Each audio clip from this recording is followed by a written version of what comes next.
Bien, ya está César Villalona con nosotros para analizar el tema de los criterios para fijar el aumento al salario mínimo acá en nuestro país, o más bien también para fijar lo que es el salario mínimo. César, buenas noches y bienvenido. Buenas noches. Tengo entendido que se basa en el artículo 85, César, del Código de Trabajo, cómo fijar el salario mínimo. Ahora esto también tiene que contraponerse o compararse con la realidad económica que vive cada país. Y no hay que ir muy lejos y no hay que ser tal vez muy conocedor de la economía para darse cuenta que los salarios que tenemos no alcanzan, simplemente. Sí, bueno, ya se inició la recepción de propuestas en la mesa tripartita sobre ajuste salarial. Están llegando propuestas de sindicatos. Claro. La ANEP ya hizo su propuesta también. Hasta el viernes vamos a recibir propuestas. Y el criterio fundamental para determinar el salario mínimo es lo que establece el Código de Trabajo. Y es que el salario debe cubrir el costo de la vida. Ese es el criterio fundamental. Y luego otro artículo del Código establece qué es el costo de la vida. Y lo define como la canasta de bienes que necesita una familia para vivir en buenas condiciones, los alimentos, más vivienda, vestuario y los servicios básicos, fundamentalmente salud y educación, también incluye transporte y otros.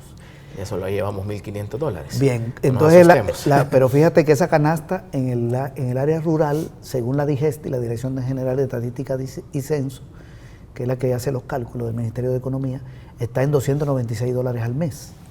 Y el salario mínimo del campo está en 118. O sea, está muy lejos de esa canasta.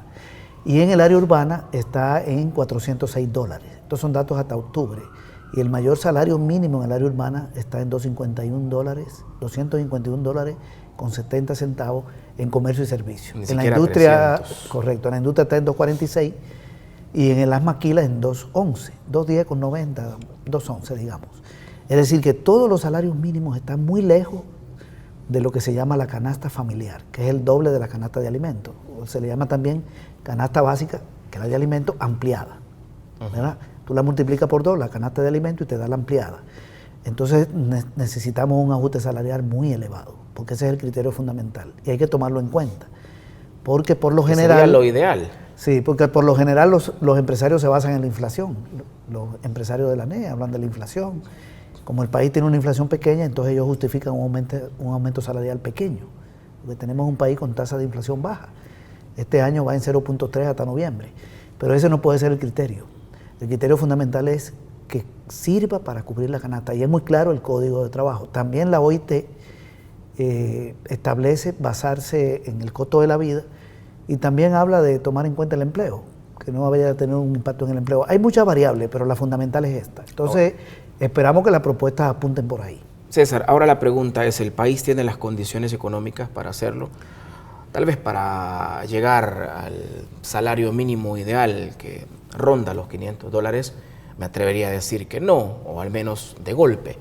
Pero un incremento sustancial, ¿hasta cuánto aguanta la economía del país? Yo creo que se puede aumentar en el campo a $300 y en el área rural, en el área urbana, a 400 o 350. Se podría. Las personas que se beneficiarían son un poco más de 100,000. Eso le daría más capacidad de consumo. Y eso permitiría que las empresas vendan más y que el Estado también recaude más cuando la gente compra, porque paga impuestos. Entonces se nutren las finanzas públicas, aumenta las ventas, las empresas podrían invertir más. En Honduras, una pequeña industria de 10 empleados paga $330 de salario mínimo. Y aquí una industria grande paga $246. Y los empresarios grandes de aquí están invirtiendo en Honduras. Solo para compararlo con Honduras, en Guatemala está en $344 el salario mínimo. Y tienen niveles de productividad en Guatemala igual que acá. La productividad laboral en Honduras es más baja. Lo otro es que el país tiene una economía que ya está en crecimiento, con estabilidad monetaria. El gobierno está haciendo mucho por los empresarios. Por ejemplo, le ha buscado mercado al azúcar china. $35 millones de exportación a China de los ingenios azucareros. Eso se tiene que traducir también en mejoría salarial. Se está recuperando el café. El gobierno está cambiando la matriz energética. La CEL va a hacer una inversión de $3,000 millones. La energía eléctrica ha bajado 32% este año y eso beneficia a las industrias, a los comercios, a las empresas.